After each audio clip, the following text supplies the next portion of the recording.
Hello, everyone.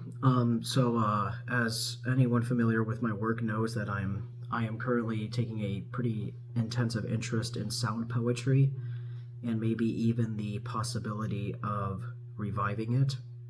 And I also actually did have a more secretive goal that I actually do at some point want to do to some extent, some teaching in the history of poetry. Maybe more specifically, specific histories of poetry, like poetry from the Chicano movement, um, poetry from France, of course, that's where it gets interesting.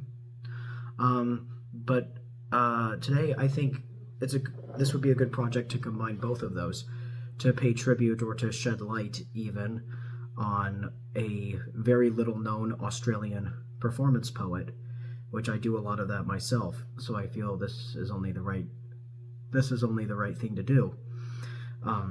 So I mentioned in the description of a new project I did where I recited part of a lecture by poet David Anton, titled "What It Means to Be Avant-Garde." And in the description, I wrote, a sort of catchphrase that I tell my friends in the art scene, which is, "A God that promises riches is no God of mine, for my eyes were meant to see where the sun rarely shines."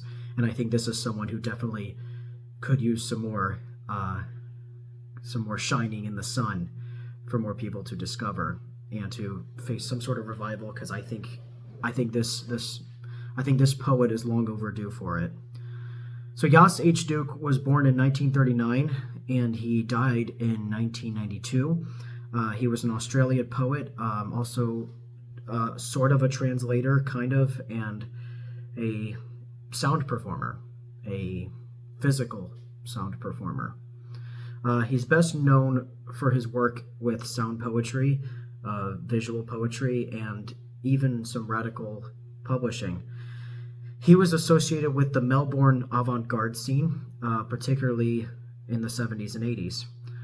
His performances heavily emphasized phonetics, repetition, noise, and the destruction of languages into its basic auditory components. He often delivered his poems in loud, guttural, and highly rhythmic bursts. The goal wasn't to tell a story, the goal was to distort language until you could feel its mechanics.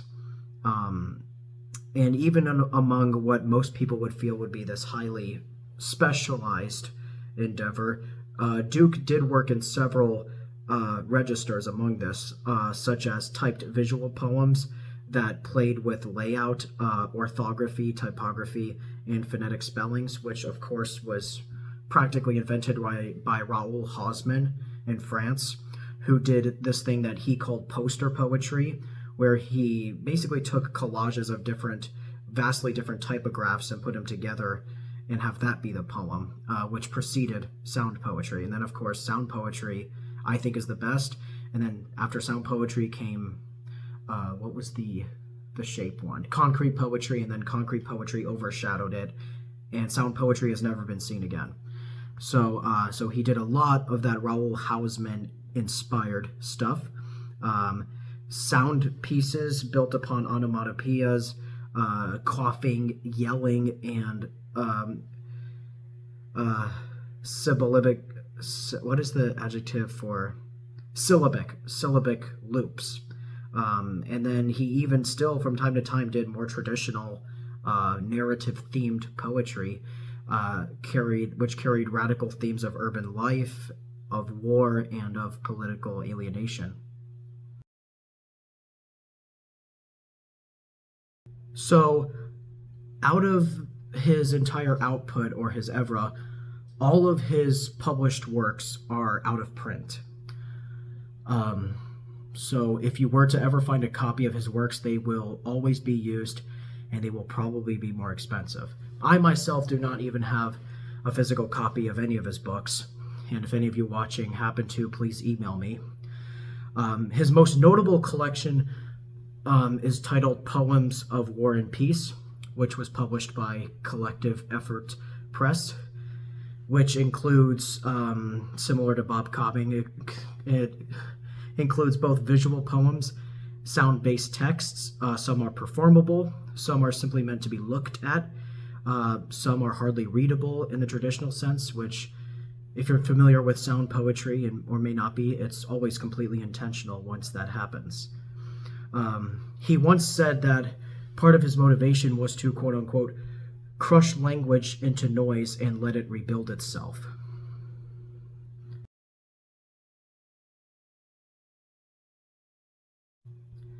He was heavily inspired by a variety of people around the avant-garde poetry scene. Most obviously and most prominently would definitely be Dada, which I think spearheaded all of avant-garde poetry in the modern world. Of course, Hugo Ball being I think, the archetypal sound poet. I'm not going to say that he's the greatest practitioner to that. I would probably say Kurt Schwitters with Ursinate, which is widely regarded, almost universally regarded, as the greatest sound poetry piece ever. And Raoul Hausmann, who I don't really consider a sound poetry practitioner. I consider him a precursor to it with his poster poetry, which was so blatantly kickstarting sound poetry. And that was a few years ahead of its time. And then sound poetry took over, and that became a whole other exciting thing. But after sound poetry came concrete poetry, and that completely overshadowed both of those, and now concrete poetry is still widely used today. He was inspired also by lettrism. Obviously, that was founded by Isidore Isou, which is not even, I wouldn't say that's much more visually art focused than poetry focused. It's just taking poetry and making visual art out of it. And it doesn't have any narrative connotation to it. That's all specifically art for art's sake, visual art museum, so to see. He was influenced by Artaud's Theater of Cruelty. He was even influenced by concrete poetry movements, such as Eugen Gomringer and Oyvind Fahlstrom. And interestingly enough, about a decade, maybe a little longer, before his death, and not very long at all after his death, there was an emerging global sound poetry scene, with the most prominent practitioners being Henry Chopin and Bob Cobbing. And interestingly enough, although unfortunately this is very, very little known, there actually was, for about a decade, maybe a little longer before his death, and only about a few years after his death, there was an emerging global sound poetry scene, with the most prominent practitioners of this being Henry Chopin and Bob Cobbing. And I actually have a copy of Bob Cobbing's book, titled Book, which is, I highly recommend it for anyone even remotely interested in sound poetry. Very, very wonderful works, very wide-reaching in nature. So I would actually say he's the most prominent. He's not the most famous, but I think he's the most prominent in that very short revival of sound poetry. He owned a very prominent bookstore in London called Better Books, which was a very popular space for avant-garde poets to recite their poetry. He was, obviously Jas H. is from Australia, but this very short-lived attempted revival of sound poetry was mostly prominent in the UK. From what I've gathered, the poets most similar to Duke would have to be Amanda Stewart, Ania Walwitz, and Richard Tipping, though his work is unique even amongst those, particularly in the fact that they were very heavy in mechanical connotation, and they were much more violent in the style of it. Now, what exactly is sound poetry? It's poetry that's not about metaphor or narrative.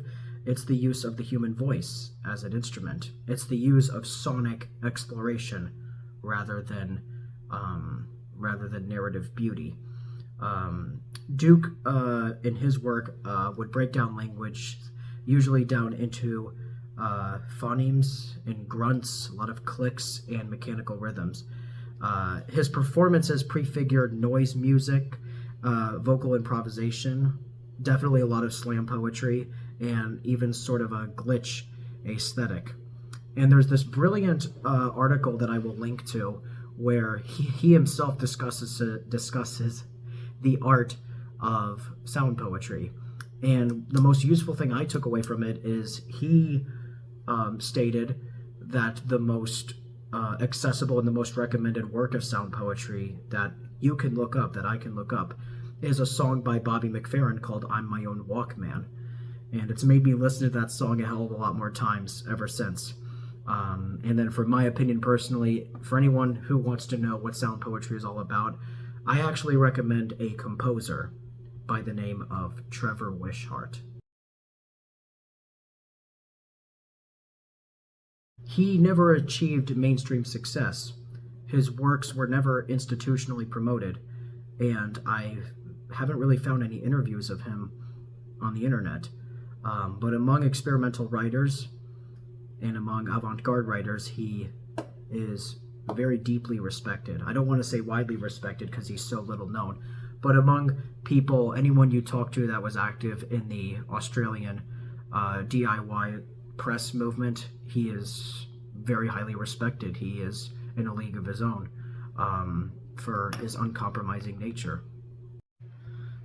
Common themes that you can find in his poetry, if you find it, are urbanization, technology and its eventual breakdown, political extremism, war, and the erosion of modern communication.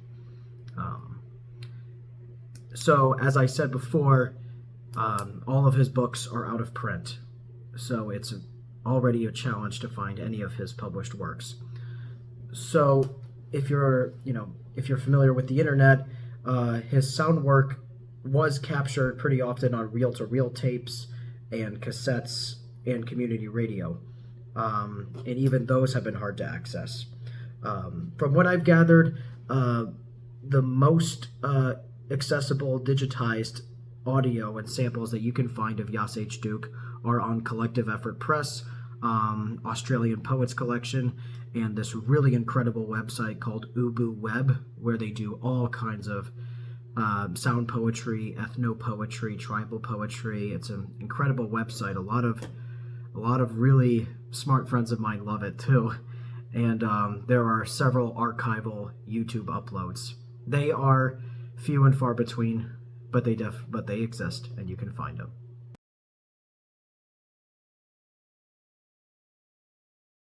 So he is also widely regarded among his punk anarchist attitude towards publishing. He had very unorthodox beliefs even at the time about how poetry should be shared. He favored pamphlets, Xeroxed booklets, and street readings over traditional publishing. He appeared to be highly anarchist with his political beliefs, and distrusted institutions, and he embraced this definitely sort of guerrilla language, for lack of a better word.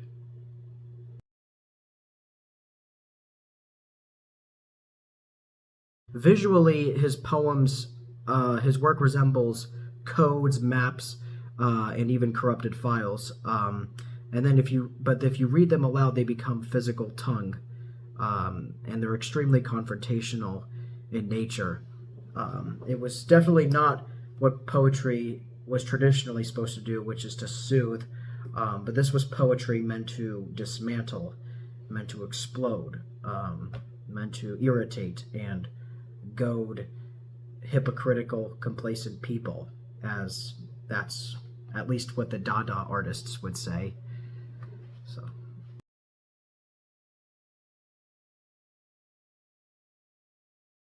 Jas H. Duke never had a large audience, and sadly, I probably never will.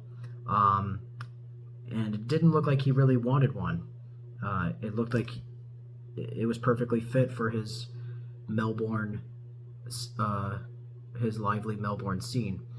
But I do consider investing into his work to be important for anyone interested in the outer edges of poetic form, the overlap between text, sound, and performance, and the aesthetics of breakdown and corrosion and distortion and just very chaotic art. And I guess there is also a place to be said that you can also do that with poetry, if you let it. And if you're interested in voice-based art, experimental poetics, or anything in the anti-poetry, anti-art tradition, I do consider Duke a very important figure, and I found his life story to be very beautiful and worth sharing. Jas H. Duke passed away in 1992, but his influence, his niche influence among his scene, has still sustained greatly. I would say he is most definitely the Australian equivalent of Bob Cobbing, and I think he's a very important practitioner in performance poetry, sound art, and experimental publishing, to an extent that, which when Melbourne did that in the 70s, was never seen since Dada, and then when that went away, it was never seen again. So he is not well known among the general public, but he is worth studying. And I cannot recommend to you enough the link that I will share of him explaining his desire to, his interest in sound poetry, which I share a lot of his opinions on that. And because of his anarchist publishing attitude, he in a way refused to make his work accessible.